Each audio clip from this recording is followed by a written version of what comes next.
शीघ्र ही राक्षसी उत्सव का शोर ब्रह्मांड के प्रत्येक लोक में गूंजने लगा। असुरों ने दिति के ज्येष्ठ पुत्र का राज्याभिषेक कर दिया था। शुक्राचार्य ने स्वयं उसके सिर पर मुकुट रखा था। दैत्यराज बनते ही हिरण्यकशिपु को सबसे पहले अपने जीवन की रक्षा का विचार आया।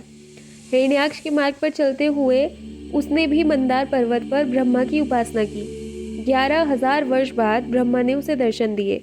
तुम्हें क्या वरदान चाहिए? हिरण्यकशिपु क्षण भर को सोचने लगा। उसे अपनी आंखों के सामने अपने भाई का अंत दिखाई दे रहा था। हिरण्याक्ष ने सोचा था कि उसने खुद को हर खतरे से सुरक्षित कर लिया था, किंतु वह भूल गया था कि उसने एक द्वार खुला छोड़ दिया था और वहीं से मृत्यु ने प्रवेश भी किया और उसे अपने साथ ले गई। हिरण्यकशिपु उस भूल को दोहराना नहीं चाहता था।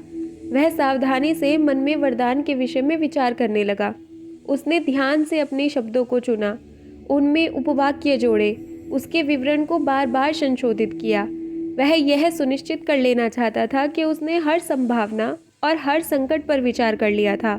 वह चाहता था कि उसका वरदान ऐसा अभेद्य किला हो जिसमें कोई द्वार खुला न रह जाए। हे ब्रह्मदेव, मुझे आशीर्वाद दीजिए कि मैं किसी देवता अथवा असुर, मनुष्य अथवा पशु द्वारा न मारा जाऊं। मेरी मृत्यु न दिन में हो न रात में, न घर के अंदर न घर के बाहर, न आकाश में न धरती पर, न जल में न थल पर। मुझे वरदान दीजिए कि किसी धातु, पत्थर या लकड़ी से बने किसी भी अस्त्र शस्त्र से मेरा वध न किया जा सके। हे विधाता, मुझे यही वरदान दीजिए। ब्रह्मा ने उसकी इच्छा पूरी कर दी और उसे वह वरदान दे दिया। इसके बाद हिरण्यकशिपु अपने भाई की तुलना में दुगना अत्याचारी हो गया।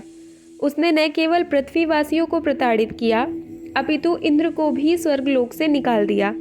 उसने तीनों लोकों पर विजय प्राप्त कर ली। वह ब्रह्मांड का अकेला स्वामी था, जिसकी फैलाई अव्यवस्था ने ब्रह्मांड को जैसे अपंग बना दिया था। परंतु उस मल कुंड में भी एक कमल खिल गया।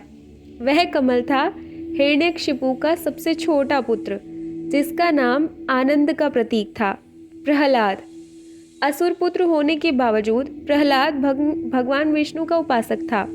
जिस समय हिरण्यकशिपु ब्रह्मा की तपस्या कर रहा था, तभी इंद्र ने असुर की गर्भवती पत्नी कयाधु का अपहरण कर लिया। उस समय नारद ने हस्तक्षेप करके हिरण्यकशिपु की पत्नी और उसके नवजात पुत्र की रक्षा की थी। वह बालक नारद से नारायण की महिमा सुनकर बड़ा हुआ और उसने विष्णु का वास्तविक रूप ग्रहण कर लिया था। तपस्या के उपरांत हिरण्यकशिपु जब लौट कर आया तो उसने प्रहलाद को दैत्य वंश के बारे में ज्ञान प्राप्त कर शुक्राचार्य के पास भेजा, परंतु बालक भगवान विष्णु का नाम जपता हुआ वापस लौट आया। विष्णु! हिरण्यकशिपु गुर्राया। क्या तुम्हें पता नहीं कि वह कितना है प्राणी है? वह स्वयं को देवता कहता है, जबकि उसने मेरे भाई को मारने के लिए एक तुच्छ पशु का रूप धारण किया था। विष्णु एक उदार देवता है, जिनकी दृष्टि में सभी जीव एक समान है। तुम अपने वंश का अपमान कर रहे हो। हमारे शत्रु का नाम लेना तुम्हें किसने सिखाया? स्वयं भगवान विष्णु ने, क्योंकि वे शिक्षकों के शिक्षक हैं, शासकों के शासक, धर्म, अर्थ, काम और मोक्ष प्राप्त करने के मार्ग के एकमात्र पथ प्रदर्शक। असुर आग बबूला हो गया। समूचा ब्रह्मांड उसके सामने झुकता था, किंतु उसका अपना पुत्र उसके प्रभुत्व को अस्वीकार कर रहा था। उसने प्रहलाद के मन से भक्ति निकालने की हर संभव कोशिश की, किंतु असफल रहा। प्रहलाद के मन पर विष्णु का नाम अंकित हो चुका था। कुछ दिन बाद हिरण्यकशिपु ने प्रहलाद से उसके जीवन का उद्देश्य पूछा, तो भी प्रहलाद का उत्तर नहीं बदला। भगवान विष्णु की आराधना। तुम किस वंश से हो? तुम निश्चित रूप से देवता नहीं हो, और यदि तुम विष्णु की उपासना करते हो तो तुम दैत्य भी नहीं हो सकते। मैं तुम्हारे सामने खड़ा हूँ, फिर भी तुम उस दुष्ट प्राणी की स्तुति कर रहे हो। विष्णु एकमात्र सत्य है, सबसे श्रेष्ठ। आपसे भी तुम अपने पिता का अपमान कर रहे हो। मैं उनकी स्तुति कर रहा हूँ जो हम सबके पिता हैं। हिरण्यकशिपु ने दांत पीसते हुए प्रहलाद को मृत्यु दंड का आदेश दिया, परंतु दैवीय रूप से यह भी असंभव हो गया। दैत्यराज के सैनिकों ने प्रहलाद को हाथियों से रौंदने, सांपों से डसवाने तक का प्रयास किया, किंतु प्रहलाद को कुछ नहीं हुआ। उन्होंने उसे चट्टान से नीचे धकेल दिया, किंतु वह बच गया, मानो उसे विष्णु की अदृश्य हथेलियों ने थाम लिया था। उन्होंने प्रहलाद को समुद्र में फेंका, परंतु लहरें उसे वापस तट पर छोड़ गई। उन्होंने प्रहलाद के भोजन में विष मिलाया, तो वह अमृत बन गया। शस्त्र उसे मार नहीं सके और हत्यारों ने उसकी हत्या करने से मना कर दिया। तब कृत्या नाम की एक राक्षसी को प्रहलाद के प्राण लेने के लिए बुलाया गया, किंतु उसका त्रिशूल प्रहलाद के शरीर को स्पर्श करते ही चकनाचूर हो गया।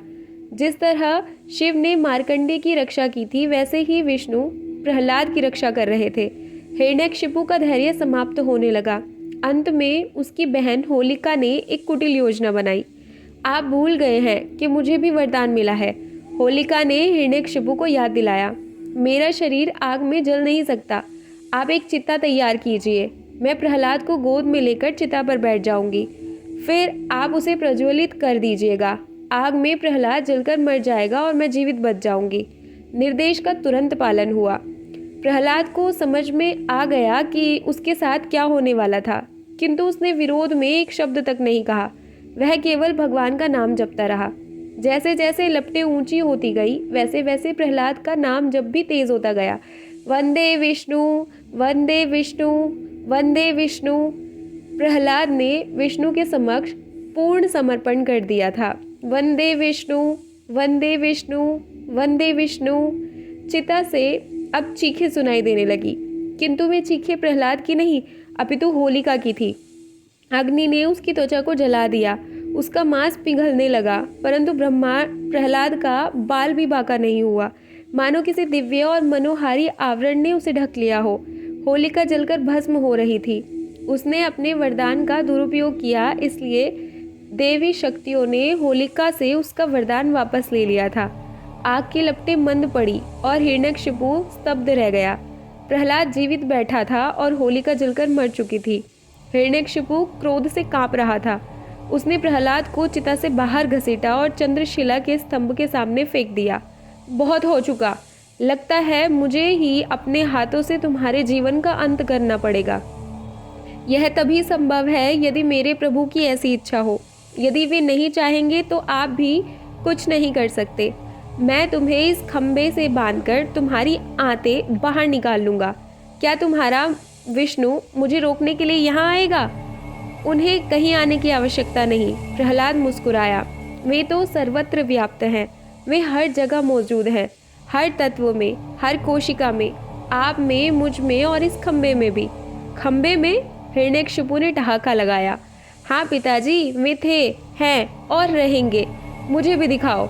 हिरण्यकशिपु ने अपनी गदा से स्तंभ पर प्रहार किया तो प्रहलाद ने आंखें बंद कर ली। बुलाओ अपने भगवान को, मुझे भी उसे देखना है। उसकी हिरण्यकशिपु की शब्द उसके गले में ही रह गए। स्तंभ बीच में से फट रहा था, उसके दोनों हिस्से टूट रहे थे और भीतर से प्रकाश की लहर निकल रही थी। उसके अंदर से एक प्राणी प्रकट हुआ, जिसने स्तंभ ने शायद जिसे छिपा रखा था। एक विशाल प्राणी जिसका वर्णन नहीं किया जा सकता। शरीर विज्ञान उसकी कल्पना नहीं कर सकता। वह न मनुष्य था, न पशु, न देवता और न दानव। वह उनमें से कोई न होकर भी सब कुछ था। सभी संभव स्वरूपों का मिश्रण, एक पारलौकिक संकर, भयावह किंतु सम्मोहक। नरसिंह, इंसानी सिंह के रूप में विष्णु, दैत्य की मृत्यु की हर शर्त को पूरा करने वाला रूप। नरसिंह ने हिरण्यकशिपु को बाहों में भरा और उसे घसीटकर महल के प्रवेश द्वार की दहलीज तक ले गया। अब हिरण्यकशिपु न घर के अंदर था न बाहर। गोधूली की बेला थी, जिसे न दिन कह सकते हैं और न रात। नरसिंह ने देवता को अपनी गोद में लिटा लिया। अब वह धरती और आकाश के बीच में था, जल और थल दोनों से दूर। तुझे वरदान मिला है कि तू धातु, पत्थर या लकड़ी के बने अस्त्र शस्त्र से नहीं मारा जा सकता। नरसिंह अवतार ने गरज कर कहा, मैं इनमें से किसी का उपयोग नहीं करूँगा। मेरे पंजे तेरा मांस चीर देंगे। नरसिंह ने जैसे ही अपने नाखून दैत्य के शरीर में गड़ाए, वह जोर से चिल्लाया। उसका पेट फट गया और आंतें बाहर आ गई। नरसिंह ने उसकी आंतों को अपने गले में लटका लिया और फिर दैत्य का रक्त चाटने लगे। प्रहलाद भगवान के सामने नतमस्तक हो गया। विष्णु हंस रहे थे क्योंकि अब दोनों भाई मारे जा चुके थे। विष्णु ने प्रहलाद की रक्षा कर ली थी और पृथ्वी पर जय और विजय का पहला जन्म समाप्त हो चुका था।